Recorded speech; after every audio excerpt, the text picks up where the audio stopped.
The first thing we're going to do is remove the rear light assembly.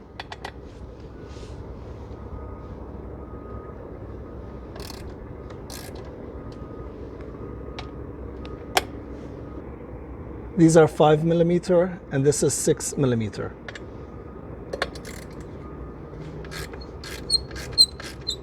Once we remove this, it'll give us the clearance we need to remove the wheel.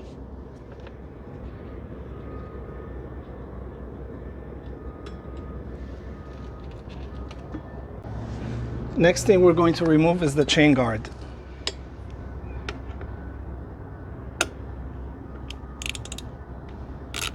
What you want to do is you want to push back and then slide it forward. Next thing we're going to do is loosen the axle nut.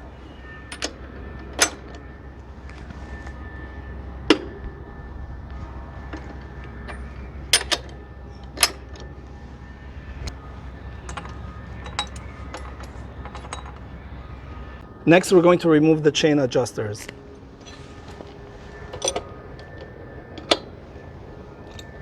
We're going to undo the lock nut and hold the hex adjuster in place while we undo it.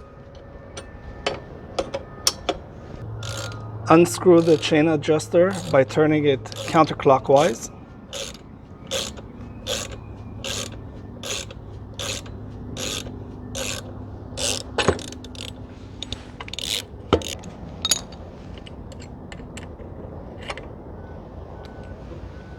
That's what the adjuster looks like. So this is the actual screw that pushes the axle forward or rearward to adjust the slack on the chain.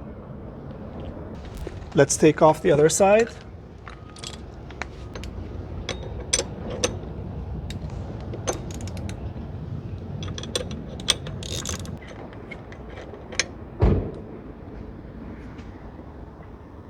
Next, we're going to remove the axle nut, the washer, and the setting plate.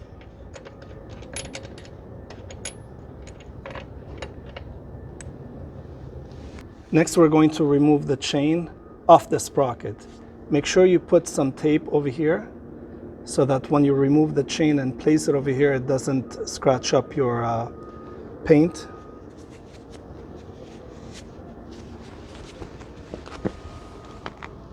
While the wheel is still on the axle, push the wheel forward like that. You see how you have a little bit more slack on your chain? Next, you want to pull the chain and pull it at the same time. So pull it up and pull it in this direction, and then spin the wheel backwards. So now that the chain is off the sprocket. Once the chain is off the sprocket, you want to pull the wheel to the back, and this will allow us access to the caliper bolt, which is a little bit difficult to get to.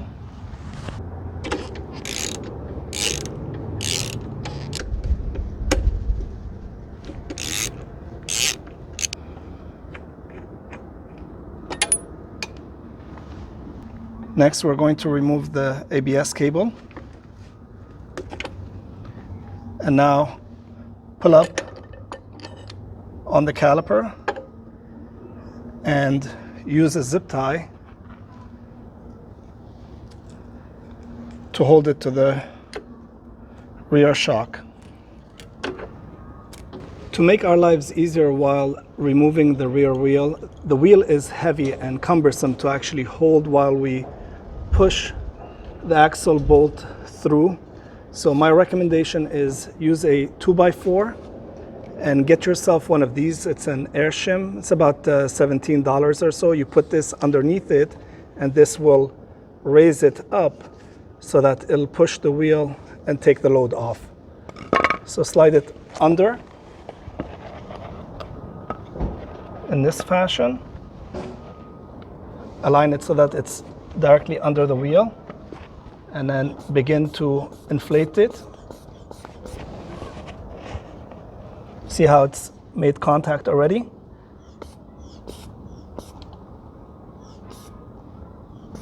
And then you inflate it as necessary. We need to slide the axle to the other side. Using a mallet will definitely help. See how it makes it so much easier when you take the load off the wheel?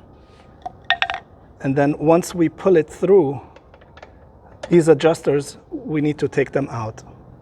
Let's pull the axle through. See that? See how easy that was because of the shim on the bottom? Now we need to take the adjuster off the other side.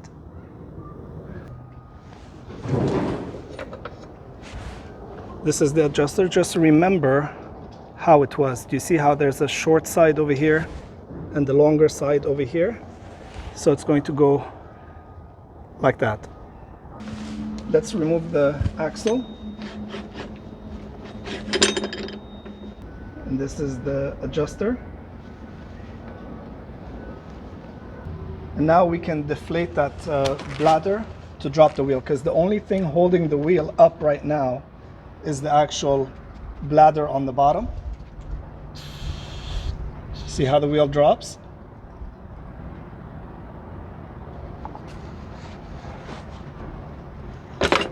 And we have to be mindful of the caliper. Hold it in place as you remove the wheel.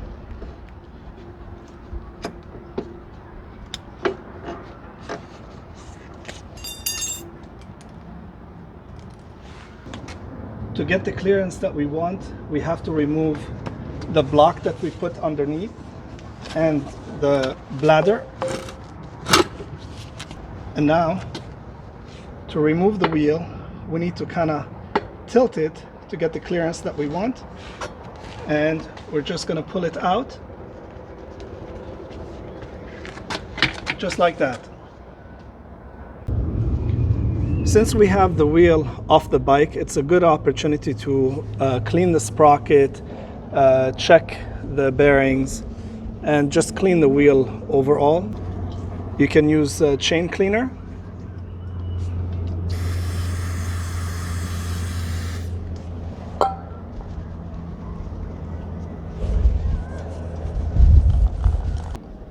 Be careful, there's a washer like this on the other side, so be careful that it doesn't fall out.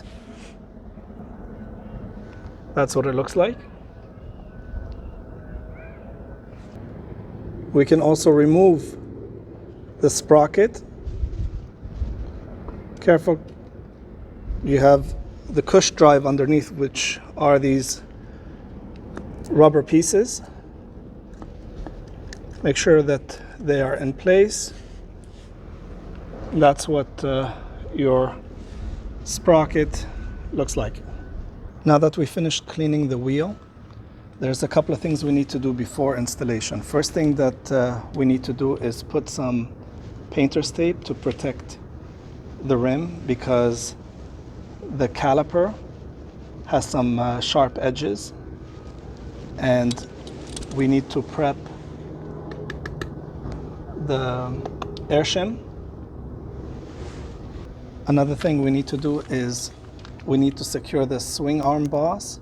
Use zip ties to hold it in place. There's a guide over here and a pin right there. This goes in here. Hold it in place with a zip tie.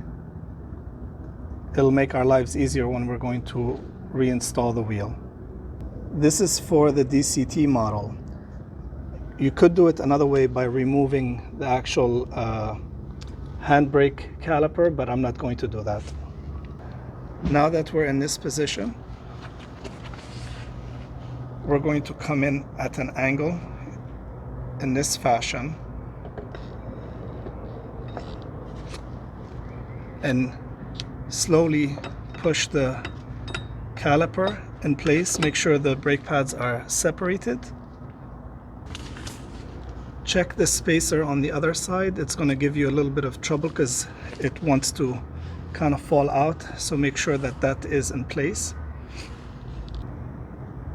Now that we're in this position where the disc has gone in, and you see right there the hole, and then you see the actual axle. See the difference? This is where that air shim is going to come in real handy. If you don't have the air shim, this is going to be a real pain because you're going to have to lift the wheel and it's very heavy. Let's pump up the air shim to raise the wheel.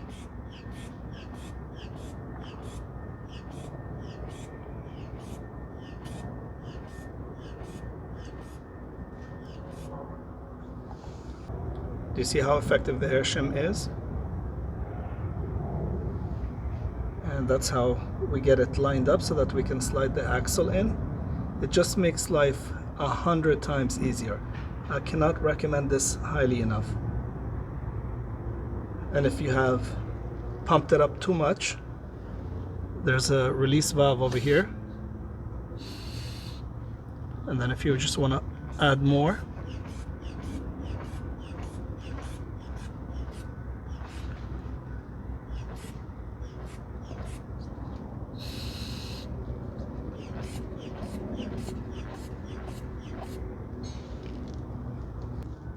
make sure the axle is clean and make sure that it's greased as well. We're going to put on the adjuster in this configuration with the larger side towards us.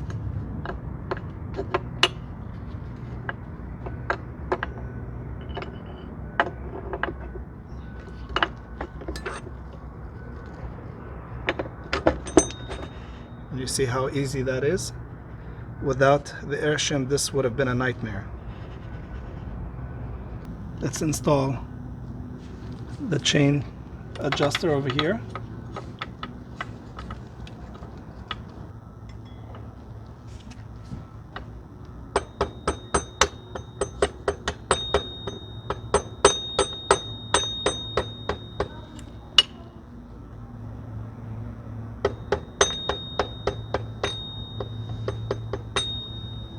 Now that we have the axle through, we can actually get rid of the air shim. Let's install the chain. Start from the top and rotate the wheel. Mind you, the wheel is actually pushed all the way forward to give us all this slack. Now that the chain is installed, we can remove the painter's tape. Now we can install the plate.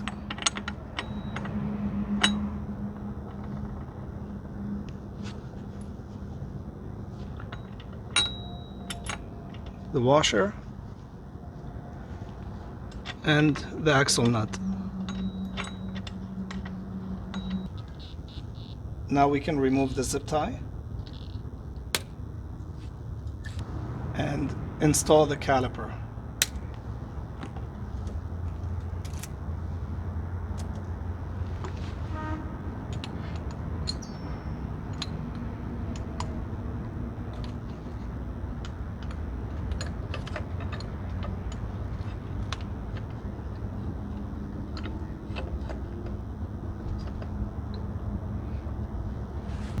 Pull the wheel all the way to the back to give us better access to the bolt.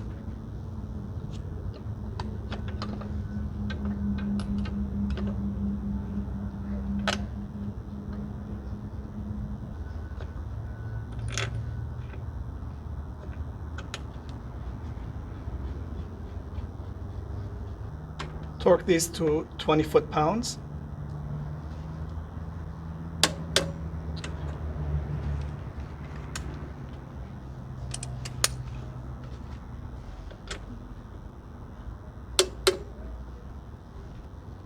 Secure the ABS cable.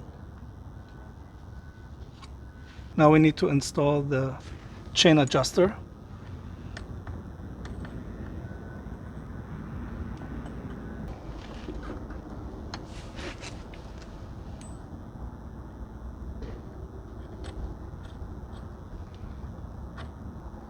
Make sure this slides in at the bottom. There's a cutout for it.